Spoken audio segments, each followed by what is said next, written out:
السلام علیکم ورحمۃ اللہ وبرکاتہ۔ الحمدللہ رب العالمین والعاقبۃ للمتقین والصلاة والسلام علی اشرف الانبیاء و امام المرسلین، اما بعد فاعوذ باللہ من الشیطان الرجیم، بسم اللہ الرحمن الرحیم۔ انما المؤمنون اخوہ، میرے بھائیوں، جو مومن ہے وہ آپس میں بھائی بھائی ہیں۔ جب آدمی ہر بندہ اپنے دوسرے مسلمان بھائی کو حقیر نہ سمجھے بلکہ اپنا بھائی سمجھے گا تو پھر آپس میں الفت، محبت، پیار اور شفقت ہوگی۔ اسی طرح جتنی بہنیں، بیٹیاں ہیں، خواتین ہیں، ایک دوسرے کو اپنی بہنیں سمجھے۔ اور دوسری بات ہے، میں یہاں تک کہتا ہوں، میرا تو گفتگو کرنے کا انداز یہ ہے کہ رسول اکرم صلی اللہ علیہ وآلہ وسلم نے فرمایا، من کان آخر کلامہ لا الہ الا اللہ دخل الجنہ، کہ جس آدمی کا آخری کلمہ، آخری گفتگو لا الہ الا اللہ ہو گئی، وہ جنت میں جائے گا۔ یعنی یہ جو لا الہ الا اللہ محمد الرسول اللہ، یہ کلمہ اتنا وزنی ہے، اللہ نے اس کے اندر اتنی طاقت رکھی ہے، زبان سے ادا کرنے سے پوری زندگی کے پورے گناہ معاف ہو جاتے ہیں اور بندہ جنت کا مستحق بن جاتا ہے۔ تو پھر میں کہتا ہوں کہ ہم مسلمان کلمہ گو ہیں، جب ہم جنتی ہیں تو آپ مجھے یہ بتائیں، جنت کے اندر لڑائی ہوگی، جنت کے اندر غیبت ہوگی، جنت کے اندر جھوٹ ہوگا، جنت کے اندر چغلی ہوگی؟ یقیناً یہ چیزیں جنت کے اندر بالکل نہیں ہیں۔ فتنہ، فساد، کسی کے عیب بیان کرنا، کسی کو حقیر سمجھنا، یہ جنت میں یہ معاملہ نہیں ہے۔ تو آپ مجھے بتائیں، جب اتنی عظیم جنت، اتنی پرسکون وہاں کی زندگی، وہاں رہنے والے کتنے عظیم لوگ ہوں گے، تو بہت صاف ظاہر ہے کہ جو وہاں رہنے والے وہ بھی سچے ہوں گے، وہ کسی کی چغلی نہیں کریں گے، غیبت نہیں کریں گے، کسی پر بہتان نہیں لگائیں گے، کسی کی بے عزتی نہیں کریں گے۔ تو میرے بھائیوں، میرا کہنے کا مقصد یہ ہے کہ ہم مسلمان ہیں، ایک دوسرے کا احترام کریں۔ اگر آپ کے ساتھ کسی بھائی کا جھگڑا یا تنازع بھی ہو جائے، جو جس طرح رمضان المبارک میں رسول اللہ نے کیا فرمایا ہے کہ جب رمضان ہو، کوئی تجھے گالی دے، لڑائی کرے، تو آپ کہنا انی صائم، میں روزے دار ہوں، میں تیرے ساتھ لڑ نہیں سکتا، جھگڑ نہیں سکتا، تیرے سوالوں کا جواب نہیں دے سکتا، تیری گالیوں کا جواب گالی میں نہیں دے سکتا، انی صائم۔ تو میرے بھائیوں، اگر ہم مسلمان آپس میں کسی کی اگر کوئی بات بھی ہو جائے تو آگے سے یہ کہیں کہ آپ میرے مسلمان بھائی ہیں، آپ سختی کر رہے ہیں، آپ زبان سے مجھے برا بھلا کہہ رہے ہیں، لیکن آپ میرے بھائی ہیں، میں آپ کو جواب نہیں دے سکتا۔ یقین کریں، وہ بندہ ایک دفعہ آپ سے لڑائی جھگڑا کرے گا، آپ خاموش ہو جائیں گے، صبر کریں گے، دوسری دفعہ کرے گا، تیسری دفعہ، آخر وہ سوچے گا یار میں اس کی بے عزتی کرتا ہوں، یہ میری عزت کرتا ہے، تو اس کے لیے کتنی بڑی شرمندگی بن جائے گی، کتنی بڑی شرمندگی بن جائے گی۔ تو میرے بھائیوں، ہم اللہ والے بنیں، اللہ سے محبت کریں، اللہ کے نبی محمد صلی اللہ علیہ وسلم سے محبت کریں۔ آپ نبی علیہ الصلوۃ والسلام کی پوری زندگی دیکھیں، آپ نے کیسے گزاری ہے۔ حضرت انس رضی اللہ تعالیٰ عنہ فرماتے ہیں، میں نے 10 سال رسول اللہ کی خدمت کی، ایک بار مجھے آپ نے ڈانٹا نہیں ہے، ایک بار نہیں ڈانٹا۔ صحابہ کرام آپ کی خدمت میں سالوں سال گزار دیتے، بلکہ ایک صحابی کہتے ہیں کہ اللہ کے رسول جب کبھی مجھے کام پر بھیجتے اور مجھ سے کوئی کمی ہو جاتی، مجھے دیکھ کر اللہ کے رسول مسکرا دیتے تو مجھے پتہ چل جاتا کہ مجھ سے کوئی خطا ہوئی ہے، آپ اس لیے مسکرائے۔ آپ صلی اللہ علیہ وسلم کا صحابہ کرام کو کی تربیت کرنے کا انداز، ہم نے رسول اللہ صلی اللہ علیہ وسلم کا کلمہ پڑھا ہے لیکن ہم نے صحیح اطاعت نہیں کی۔ یاد رکھیں، اگر ہم نبی علیہ الصلوۃ والسلام کی سیرت طیبہ کا روزانہ ڈیلی مطالعہ کریں، اور پھر میں آگے چلاؤں کہ جس طرح صحابہ کرام نے نبی علیہ الصلوۃ والسلام کی نقل اتاری ہے، نماز صحابہ نے رسول اللہ جیسی پڑھی، رسول اللہ صلی اللہ علیہ وسلم کے ہر انداز کو دیکھ کر اپنانے کی کوشش کی، اسی طرح ہم بھی صحابہ کرام کی زندگی کو دیکھیں۔ صحابہ کرام وہ جماعت ہے جن کی وجہ سے دین ہم تک پہنچا ہے، اور جہاں تک عظمت صحابہ، شان صحابہ، مقام صحابہ، خدمات صحابہ، نبی علیہ الصلوۃ والسلام نے جب سب سے پہلے کہا نا قولوا لا الہ الا اللہ، اس وقت زبان سے لا الہ الا اللہ کہہ دینا یہ کتنا مشکل تھا۔ جو لا الہ الا اللہ کہہ دیتا، سارے خاندان محلے والے اس سے لا تعلقی کا اظہار کر دیتے، اس سے کاروبار نہیں کرتے، اس کو لین دین نہیں، اس کے ساتھ سارے رشتے ٹوٹ گئے کسی لا الہ الا اللہ کہنے سے۔ اس وقت جو ہمارا دور جا رہا ہے، ہم صبح سے شام تک جتنی عبادات کرتے ہیں، نمازیں پڑھتے ہیں، اذکار کرتے ہیں، اس کے علاوہ ہم بے شمار عمل کرتے ہیں، اس وقت صرف لا الہ الا اللہ زبان سے کہہ دینا وہ اتنا مشکل تھا، ہمارے لیے تو مشکل ہی نہیں۔ ہم تو نشکرے ہیں، یا اللہ ہمیں معاف فرما، رب اعنی علی ذکرک و شکرک و حسن عبادتک، یا اللہ ہمیں اپنی عبادت کرنے کی توفیق عطا فرما۔ تو میرے بھائیوں، نبی علیہ الصلوۃ والسلام نے جب محنت کی، سب سے پہلے جو اسلام لانے والے تھے وہ کون تھے؟ ابو بکر صدیق تھے۔ اور خواتین میں کون تھی؟ حضرت خدیجہ رضی اللہ تعالیٰ عنہا، اور بچوں میں حضرت علی رضی اللہ تعالیٰ عنہ، اور پھر اللہ ذوالجلال کے پیغمبر حبیب علیہ الصلوۃ والسلام نے مانگ کر اللہ سے عمر رضی اللہ تعالیٰ عنہ، حضرت عثمان غنی، حضرت علی المرتضیٰ، اور پھر عشرہ مبشرہ 10 صحابہ کرام جن کو اللہ ذوالجلال نے دنیا میں جنت کی ضمانت دی ہے، اور پھر اس کے علاوہ مہاجرین، انصار، بدری صحابہ۔ سبحان اللہ، غزوہ بدر میں جتنے صحابہ کرام شامل ہوئے تھے، اللہ نے سب کو معاف کر کے دنیا میں ان کے لیے جنت کا اعلان کر دیا۔ اگر کسی بدری صحابی سے کو خطا کو ہو جاتی، آپ صلی اللہ علیہ وسلم کے پاس کو معاملہ آتا، آپ فرماتے آپ کو نہیں پتا یہ بدری صحابی ہے، یہ اتنی بڑی ڈگری، اتنی بڑی سند کہ یہ بدری صحابی ہے، ان سے کوئی خطا بھول چوک بھی ہو جائے، سہو ہو جائے، اللہ نے معاف کر دیا، یہ جنتی ہے۔ اتنے عظیم صحابہ کرام، اتنے عظیم لوگ۔ میرے بھائی، میری بہنوں، بیٹیوں، میرے بزرگوں، جتنے صحابہ کرام ہیں سارے عادل ہیں، ضابط ہیں، جنتی ہیں۔ میرے بھائیوں، اگر نبی علیہ الصلوۃ والسلام کی عملی تصویر پیش کی ہے اس سے روئے زمین پر، تو وہ صرف صحابہ کرام نے پیش کی ہے۔ صحابہ کرام وہ تھے، میں کیا بتاؤں۔ ایک صحابی ہے،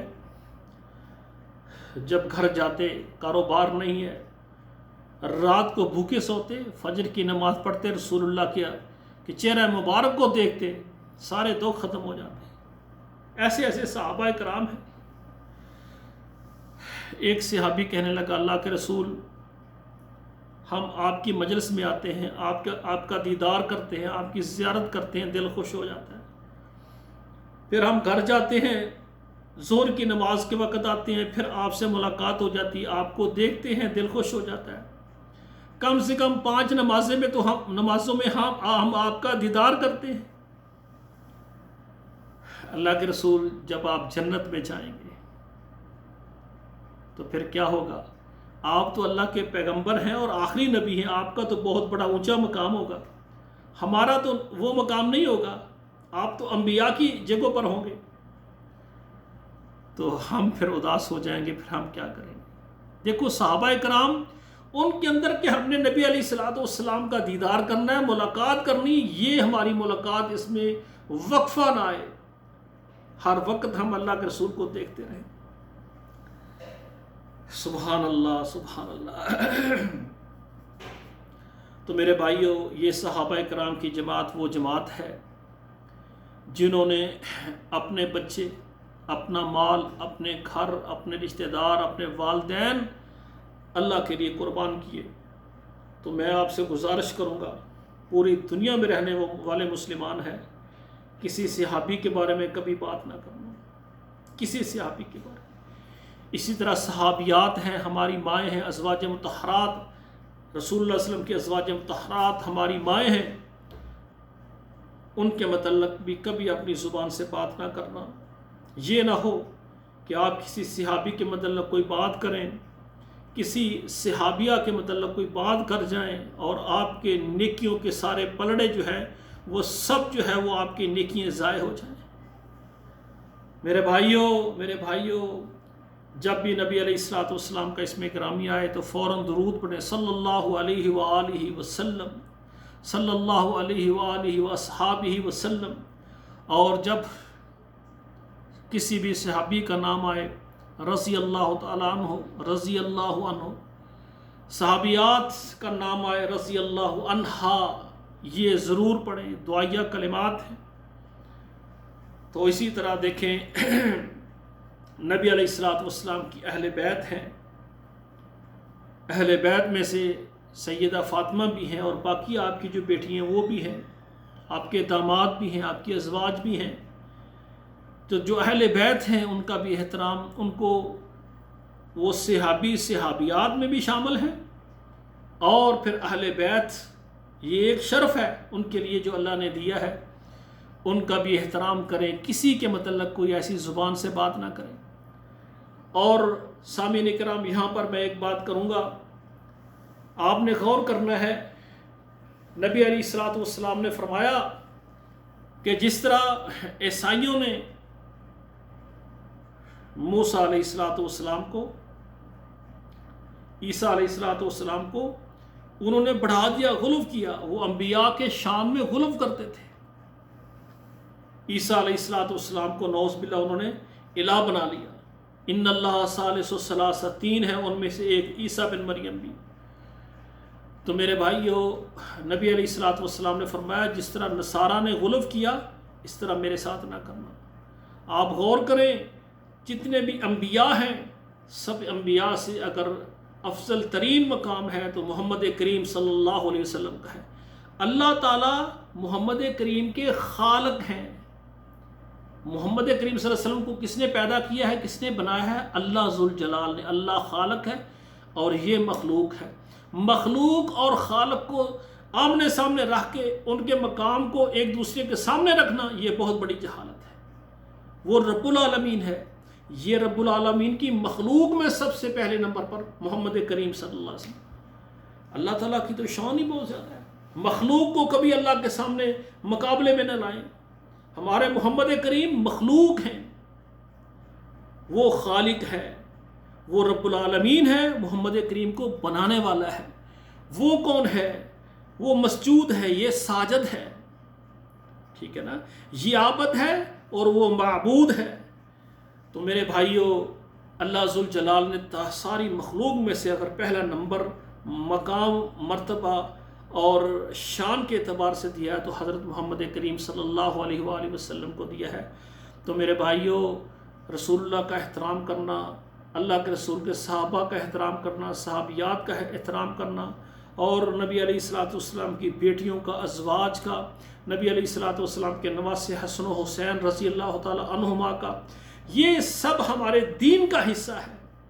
اگر کوئی بندہ کسی ایک صحابی کے ساتھ نفرت کا اظہار کرتا ہے تو وہ صحابی کون ہے؟ رسول اللہ کا شاگرد ہے۔ آپ مجھے بتائیں، جو رسول اللہ کے کسی شاگرد کے بارے میں نفرت کا اظہار کرے، توہین امیز کلمات کرے، میں اس کو سننے کے لیے بالکل تیار نہیں ہوں، اور آپ بھی سب اگر آپ نے رسول اللہ کا کلمہ پڑھا ہے تو آپ بھی سننے کے لیے تیار نہیں ہوں۔ آخری بات کر کے اپنی گزارشات کو ختم کرنا چاہتا ہوں۔ اس وقت اللہ کی رحمت اور مہربانی سے پاکستان میں توہین صحابہ، توہین اہل بیت اور توہین ازواج مطہرات پر ایک بل منظور ہو گیا ہے کہ جو ان کی توہین کرے گا اس کی عمر قید، اس کی سزا ہے۔ تو اب ہمیں چاہیے کہ ہر شہر کے اندر جو بھی اللہ کے ساتھ، اللہ کے پیغمبر کے ساتھ، صحابہ کرام کے ساتھ، اہل بیت کے ساتھ، صحابیہ کے، صحابیات کے ساتھ جو محبت کرنے والے ہیں وہ الرٹ ہو جائے۔ کوئی بندہ، آپ قانون کو بالکل ہاتھ میں نہ لیں۔ جب ہمارے ملک کا ایک قانون بن گیا ہے، آپ قانون کو ہاتھ میں نہ لیں، امن اور سکون والی فضا پیدا کریں۔ کوئی بندہ نعوذ باللہ حضرت ابو بکر صدیق کے بارے میں کوئی توہین امیز کلمات کہے، فوراً اس کے خلاف آپ درخواست جمع کرائیں، قانون کے حوالے اس کو کریں۔ عمر فاروق رضی اللہ تعالیٰ عنہ، عثمان غنی رضی اللہ تعالیٰ عنہ، علی المرتضیٰ رضی اللہ تعالیٰ، حسن و حسین رضی اللہ تعالیٰ عنہما، نبی علیہ السلام کی ازواج مطہرات جتنی ہیں، اماں جان خدیجہ ہیں، اماں جان عائشہ رضی اللہ تعالیٰ عنہ ہیں، جتنی ازواج ہیں نبی علیہ السلام، جتنی بنات ہیں، جتنے صحابہ کرام ہیں اہل بیت میں سے ہیں یا صحابیات ہیں، کوئی بندہ ان کی توحید میں کوئی کلمہ بولتا ہے، آپ اسے نہ کہیں فوراً آپ گورنمنٹ کو اطلاع دیں، جو ادارہ ہے اس کا کیس چلا دیں، اور گورنمنٹ اس کو پکڑ کر جو سزا گورنمنٹ نے اس کے لیے مقرر کی ہے گورنمنٹ اس کو دے، آپ قانون کو اپنے ہاتھ میں نہ لیں۔ میرے بھائیوں، میری دعا ہے اللہ ذوالجلال میری زندگی رہے تو میں رسول اللہ کی اطاعت کرتا رہوں، صحابہ کے لیے اچھے الفاظ اور صحابہ کا ساتھ، انعم اللہ علیہم من النبیین والصدیقین والشہداء، جہاں صحابہ کرام رسول اللہ کے ساتھ ہوں گے اللہ وہیں ہمیں رہے، اہل بیت کے ساتھ محبت کریں، ازواج نبی صحابیات کے ساتھ محبت کریں، اور جب آپ ان سب سے محبت کریں گے انشاءاللہ تعالیٰ پھر آپ کا دین وہی ہوگا جو رسول اللہ دین لے کر آئے ہیں، وہ کیا ہے؟ قرآن ہے اور نبی علیہ السلام کی حدیث ہے۔ میری گفتگو کافی لمبی ہو گئی، تو اللہ ذوالجلال ہمیں قرآن و حدیث پر عمل کرنے والا بنائے۔ والسلام علیکم ورحمۃ اللہ وبرکاتہ۔